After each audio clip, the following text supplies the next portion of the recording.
kita tanya profil pribadinya dulu, baru nanti poin keduanya kita ke arah usahanya beliau gitu loh. Tips and trick ya terakhir poin 4 ya. Tips trik kita juga pengen lah ada kata-kata motivasi untuk kita anak-anak muda yang sedang berjuang gitu. Catat itu yang di Gapo, catat. Lu kita mau bareng bisa nyampe.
Gimana?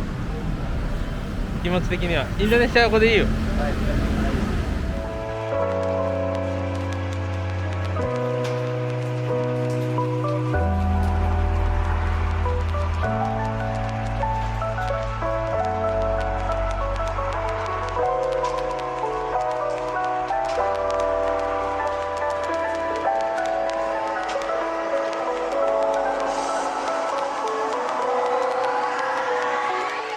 Jadi Mister ini sebagai pemilik atau secara struktural itu pengurus besarnya? Kalau dari sisi post blognya saya sebagai salah satu dari manajemennya, kita ngebantu bikin event, acara termasuk konsep tempatnya. Lalu juga kalau untuk yang via Batavia itu saya sebagai pemiliknya. Di usia muda Sensei ini kan belum terlalu muda kan ya? Belum terlalu muda. Saya belum terlalu muda tapi belum terlalu tua juga. Maksudnya belum terlalu tua. Motivasi untuk Kami anak muda ini. Oke, kalau untuk saya sih sebenarnya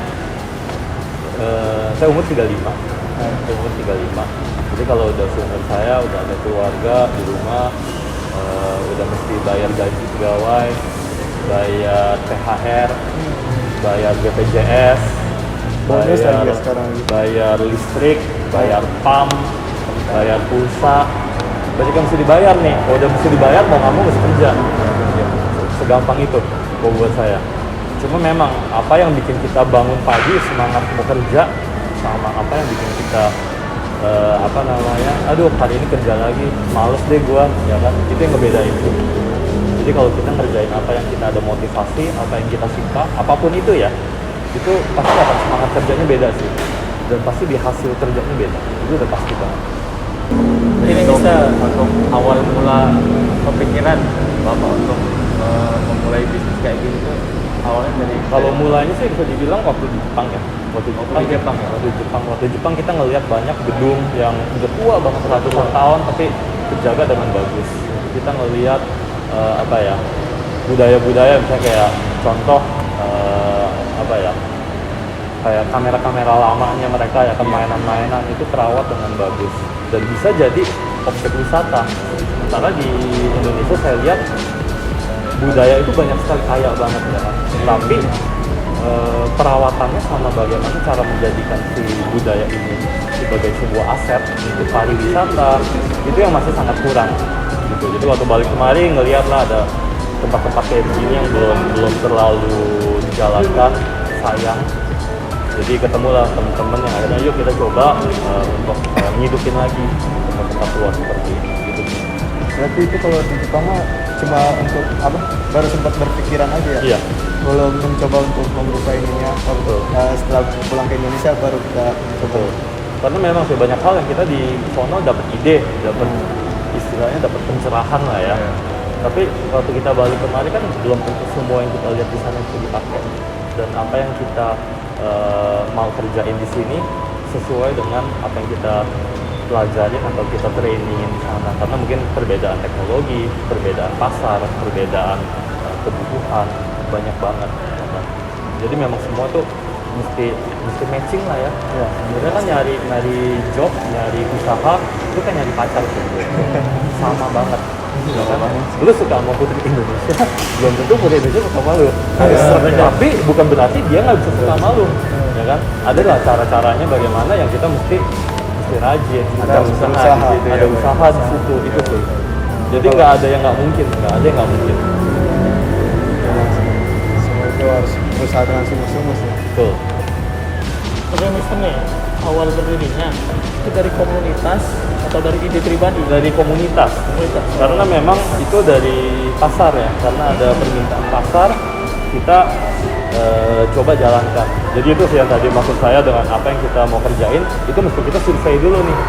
Ya kan, misalnya, mau bikin coffee shop gitu kan, kamu lihat dulu di sekitar area kamu ada kompetitor nggak?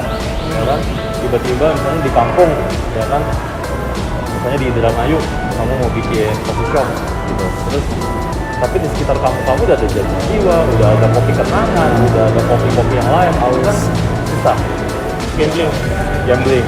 Jadi kita mungkin bisa lihat, udah ada coffee shop, tapi yang nggak ada di coffee shop adalah punya kue. Ya mungkin kita kamu bisa cari cara gimana agar kita jualan kue supaya orang yang ngopi juga bisa gitu beli kue. Ya kan? Jadi memang hal-hal itu mesti kita banyak riset ya, banyak cari cara. Gitu sih. Lalu Mister, kenapa punya berpikiran untuk bekerja sama dengan Pos Indonesia, enggak dengan yang lain atau apa gitu? Oke, karena memang sebenarnya di beberapa usaha yang kita kerjakan itu salah satunya adalah BUMN.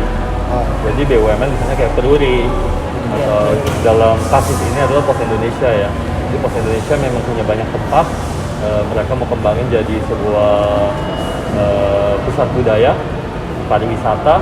Karena ya saya sih jujur percaya ke depannya industri yang akan maju itu salah satunya pariwisata, salah satunya ya. Iya, pasti karena memang tempat banyak ya kan, kita juga maksudnya potensi ke pariwisatanya besar, tinggal dikembangkan ke arah sana. Berarti nggak harus di Jakarta aja, nanti seluruh Indonesia bisa kayak gini. Justru di daerah lah yang kalau saya ngelihatnya lebih ada potensi. Tapi mungkin nggak di dalam 2-3 tahun ini ya, karena tetap bergabung ya corona, lalu masih agak slow. Dari sisi ekonomi itu akan makan waktu, tapi kedepannya akan ke sana. Mungkin ya konsep selanjutnya ya. Mungkin ya. Saya percaya apapun usahanya ya, itu kerja keras nggak akan mengkhianati hasil. Nggak akan. Yang selama ini saya alami gitu. Ya, untuk pemberangkatan di depan. Nggak akan sih. yang dipikirin gitu kan, maksudnya bisa memilih barang-barang antik gimana itu kan, kalau dibanding sembako kan itu kan kebutuhan kita pasti sehari-hari itu betul, semua itu mencari. Betul, tapi kenapa lebih memilih barang antik itu kayak gini? Sebenarnya pertanyaan yang bagus banget. Sebenarnya kalau sembako atau misalnya yang lain-lain ya, bener mungkin ngejalaninnya atau ngedapetinnya lebih gampang, tapi ngejualnya akan lebih susah karena pemainnya banyak sekali, saingannya terlalu banyak. Tapi kalau misalnya kita nyari sesuatu yang lebih apa ya, spesifik gitu. Ya kan misalnya tadi nih, gue pengen buka bengkel tapi khusus buat modif Vespa, saingan lu nggak banyak. Tapi kalau cuma pengen bikin bengkel motor, saingan kamu banyak banget kan. Tapi kalau ini khusus nih, gue cuma mau jualan aksesoris buat Lambretta, ya kan? Atau misalnya yang suka-suka kamera khusus nih, nyariin kamera-kamera dari Jepang. Jadi memang kita mesti nyari sesuatu yang agak spesifik. Jadi kita sebagai pengusaha juga kita nih profesional ya. Jadi digelutin aja di satu usaha itu. Terus kan Renjai, ini kan anak muda kan sudah banyak yang minati tentang kayak gini itu cara biar anak muda minat itu Ada nggak pemasaran khususnya? Yes, actually yang kita agak kaget, setengah daripada pembeli kita itu anak muda. khusus bikin konten untuk dekor kafe, untuk dekor kantornya mereka. Jadi memang kita arahin agar apa ya, kalau barang vintage itu nggak tua, barang vintage itu nggak ngebosenin, bukannya kesannya bapak-bapak ya kan. Karena kan sebenarnya sama aja, kayak sekarang lagi tren Vespa, ya kan?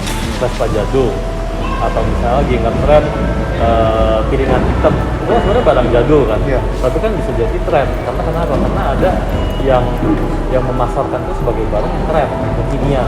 Jadi gitu sih. Dan saya kan waktu itu maksudnya pasti ini pernah awal lah ya. Sebenarnya untuk selama ini pernah nggak sih kayak udah jatuh terus maksudnya bisa dinaikin lagi gini? Apa ini tuh emang dari awal udah berjalan aja? Dari awal berjalan aja, tapi sempat ya, karena ini kan Postblok baru buka ya, jadi sempat ada yang namanya kayak 1 bulan tuh kayak bulan madu nih istilahnya. Ya kan semuanya ramai, orang-orang datang, responsnya bagus. Tapi habis 1 bulan kan belum tuh orang balik lagi ke madu. Nah gimana caranya kita bikin orang balik lagi tuh? Jujur sampai sekarang saya belum tahu jawabannya, pasti PR. Kita udah coba bikin event, kita kemarin udah kayak panggil run, ya kan. Tapi kan tetap kan orang datang kan buat run, bukan buat tempatnya. Kan pengen datang, orang datang buat belanja. Pengennya kan orang datang buat ketemu saya gitu kan. Cewek-cewek datang ketemu gua gitu kan. Tapi mungkin kita tapi kan belum. Ada nggak sih persamaan kayak sistem IKEA tuh yang dibilang sama banyak pengusaha IKEA katanya menjual kayak makanan atau es krim cuma 4.000 aja. Tadi orang niatnya beli es krim yang cuma 4.000 tapi jadi mereka tuh malah ngeliat barang-barangnya IKEA gitu. Awalnya niat datang cuma buat ketemu saya gitu ya. Terus tiba-tiba beli jam gitu kan. Belum kejadian sayangnya. Enggak sih, emang bisa. Makanya kita kenapa ada jualan minuman di sini? Kita ada jualan soda. Jadi sodanya kita tuh bahannya bahan herbal. Jadi kita pakai espresso, kita pakai kayu manis, kayak kunyit gitu-gitu sih. Jadi memang konsepnya kita bikin soda jadul gitu. Jadi supaya orang duduk minum, dari duduk minum itulah kita ngobrol nih, Kakak datang dari mana ya kan? Oh kenapa kemari? Buat apa ya kan? Terus oh suka juga nggak sama barang-barang antik gitu-gitu. Jadi kita mesti banyak ngobrol. Sebenarnya semua itu memang butuh interaksi ya. Ini Mister, kalau ramai, saya pikir mungkin ya ada kemungkinan Jack Club ya Mister. Iya ya. Jadi brand-brand kita kan kayak Erigo, itu kan Erigo yang awalnya brand lokal udah internasional. Mungkin kalau masuk sini bisa tuh daya tarik kayak model Jack Club, tapi indoor istilahnya indoor. Nah kalau contoh kalau yang Erigo, walaupun dia brand lokal, saya juga punya sih ya beberapa kaosnya dia. Tapi kan konsepnya dia niru Jepang ya. Pengen dibikin hidup Jepang. Seperti itu brand streetwear Jepang. Jadi memang kalau dari sisi konsep mungkin sama Postblok yang kita pengen mengedepankan kearifan lokal agak sedikit beda. Karena kan dia walaupun brand lokal dia pengen terlihat Japanese, ya kan dia pengen kelihatan kayak Edwin, kayak Neighborhood, kayak beberapa brand Jepang gitu kan. Yang apa-apa itu konsep mereka bagus dan menjual kan. Gitu sih. Jadi memang kita perlu saring lagi brand-brand lokalnya. Ya kayak Den ini bisa masuk Den. Bisa. Itu yang memang lokal. Berapa lama sih mikirin konsep seperti ini dan bisa dapet apa yang udah dijalanin gitu? Maksudnya Kalau untuk saya sendiri untuk sampai tahap buka ini saya ngelewatin proses mungkin saya nggak tahu mungkin 5-7 tahun. Awalnya gara-gara kita bikin acara ngumpulin barang-barang tua ya buat keperluan syuting. Terus mulai lah, oh suka, lalu mulai nyari-nyari, lalu mulai ada job-job yang lain gimana kita ngumpulin barang, kita jual-jualin, gitu sih. Terus ada ya akhirnya pada tahun ini lumayan tahu lah barang nyatanya di mana. Lalu kebetulan karena COVID banyak orang mau dekor rumah, jadi banyak yang nawarin kayak gue butuh dekor garasi gua nih, gitu kan. Bisa nggak nih bantuin cari misalnya kayak klub klub Goodyear gitu yang jadul-jadul buat nempel. Jadi mulainya tuh dari situ aja kita ngumpulin. Pikir kenapa kita cuma nyari, kita nggak jual sendiri ya kan? Ya udah berani jadi kita buka toko, kita jual sendiri. keyakinan dari itu ya. Cuma memang sih mesti ada kepercayaan ya sama partner, sama customer. Gitu sih. Feeling harus kuat misalnya. Jadi harus kuat, cari partner bisnis apa lagi kuat. Partner bisnis juga kita harus yang orang yang dipercaya pasti ya. Gitu. Kita kalau udah ngejalanin usaha, kita nggak bisa harapin misalnya partner kita atau kita harapin pegawai kita untuk berusaha 120% kayak kita. Nggak bisa. Itu karena biar gimana itu milik kita sendiri, kayak yang ngebesarin anak deh. Ya kan? Sama tergantungnya tadi itu balik motivasi. Kalau misalnya kita punya pegawai kan paling pegawai motivasinya adalah akhir bulan gajian saya dapat 3 juta, saya dapat mungkin THR. Itu motivasi mereka, bagus, nggak salah. Tapi kan motivasi kamu apa? Motivasi kamu adalah saya pengen jadi yang terbaik di usaha ini. Motivasi saya, usaha saya masuk majalah. Motivasi saya nanti toko gue didatengin sama Bapak Erick Thohir, ya kan? Itu yang ngebedain sih. Jadi memang motivasi kita mesti lebih besar daripada sekedar gaji. Karena itu yang bakalan jadi bensin lah istilahnya. Bantu follow up motivasi. Iya, itu yang bakalan jadi bensin buat kamu. Karena memang sih kalau kamu nggak ada jatuh, nggak ada capek, ya kan? Pasti nggak bakalan jauh. Itu nggak bohong, ya kan? Cristiano Ronaldo itu kan, kalau dia nggak tiap hari nge-gym berjam-jam, ya kan? Nggak minum Coca-Cola, makannya ayam doang, nggak pakai saus, ya kan? Malah digeser, hilang sahamnya gitu. Ya kan? Kalau kita kan ayam nggak pakai sambal, nggak pakai nasi, nggak makan boleh. Ya. Kalau Ronaldo kan cuma ayam doang, nggak pakai saus, nggak pakai apa, protein.